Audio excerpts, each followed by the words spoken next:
Last season, Manchester United had an overall pretty good campaign compared to their recent seasons, and though they also managed to win a trophy, the season has its up and down for them. At one point, United was just a few points away from the top of the table and was necessarily chasing for all 4 trophies available. And then, April came. United had to play 8 games between 13th April to 7th May, and their squad was not prepared for that at all. United had real issues with their squad depth, where in most cases they had pretty good starters, but not anyone good enough to substitute them. In a lot of those games, United actually started really well and in cases even were ahead by a 2 goals margin.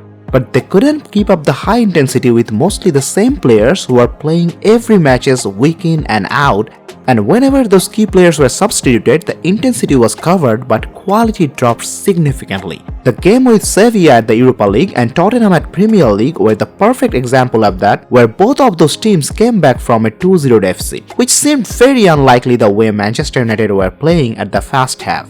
So it was pretty clear that Erik ten Hag needed a bunch of new blood in his team and at least a couple of them in the midfield. The summer transfer window started with the transfer of Mason Mount. The boy, who was basically Chelsea in last few good years, has been at Chelsea almost all through his life, who has been loved by almost all the Chelsea coaches until Chelsea's horrible disastrous campaign last season, who was often compared with Lampard and even talked about how he would captain Chelsea one day, had suddenly joined Chelsea's one of the biggest rival, Manchester United, for £60 million. There was a bit of drama and going back and forth between Chelsea and United for a few tense weeks, but finally it got done and dusted. You were the chosen one! It was said that you would destroy this and not join them! And to most people's surprise, Mount has been given the number 7 jersey at United, which has previously been adorned by the likes of Cristiano Ronaldo, David Beckham and Eric Cantona. Now the big question is why Erik ten Hag wanted Mason Mount so badly that they went to their 4th offer after getting rejected 3 times by Chelsea for a guy who has been damn average in his last campaign. To start with, definitely a player like Mount will add depth and quality in the squad, but where should he play? It's been a very difficult decision to make. In Chelsea, Mount generally plays the Bruno Fernandes role, and a lot of United supporters are not very happy about this signing because they are worried that this will affect Bruno's performance. Bruno likes to be a free agent in controlling the midfield, and adding a player with a very similar profile and ambition might hurt that. Though that is a concern, I don't think that will be a huge issue here.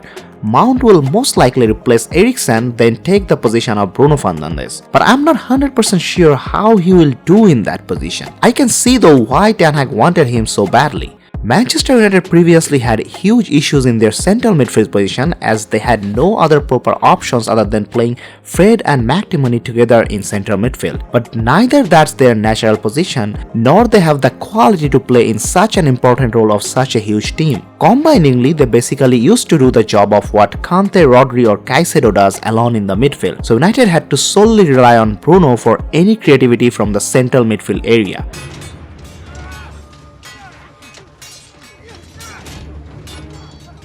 With the arrival of Casemiro and Eriksen, this scenario completely changed as both of them are very high quality players. Ten Hag's go-to combination of Casemiro, Eriksen and Bruno Fernandes only lost once last season when starting together, which shows the massive improvement. When Fred, Scott McTominay and Donny van de Beek were called upon, there was a noticeable reduction in the quality. But as the season progressed, it became evident that Eriksen, while distinct from the other options at Ten Hag's disposal in terms of possession and control, failed to compete at his best for the full 90 minutes.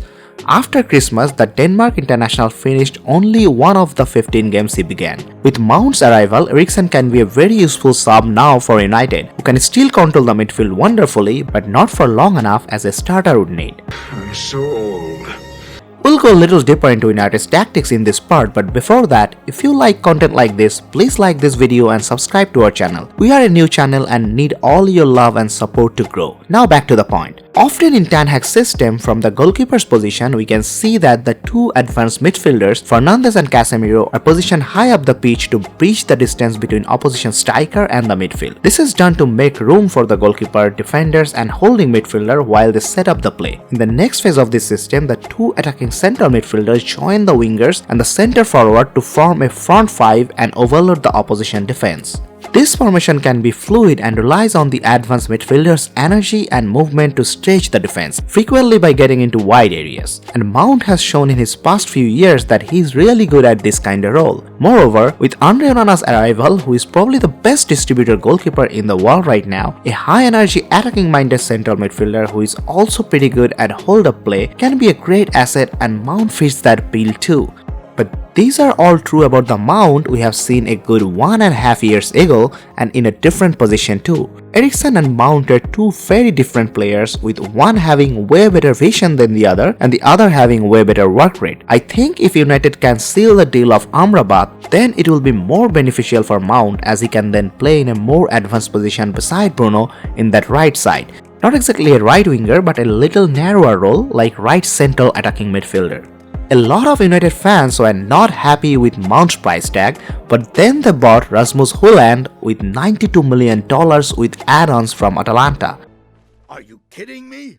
Højlund is a very exciting player, no doubt about that. He's Scandinavian, tall and blonde, and his name is very similar to you know who. But the guy has just played one season of football in top flight leagues and scored 9 times in 32 matches. Even with the inflation adjusted, I don't think his price is justified.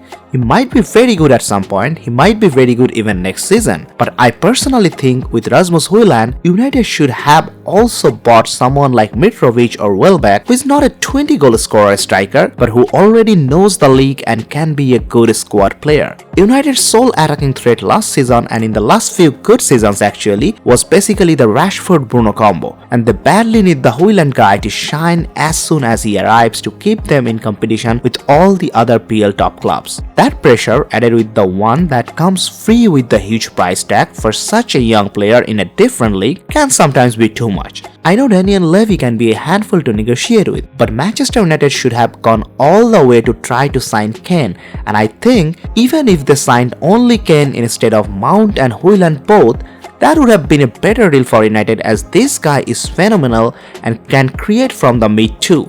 He's not a 20-goal striker, he's often a 30-goal striker, and I can't confidently say that for Mount and Højlund combined. But let's see what the future unfolds.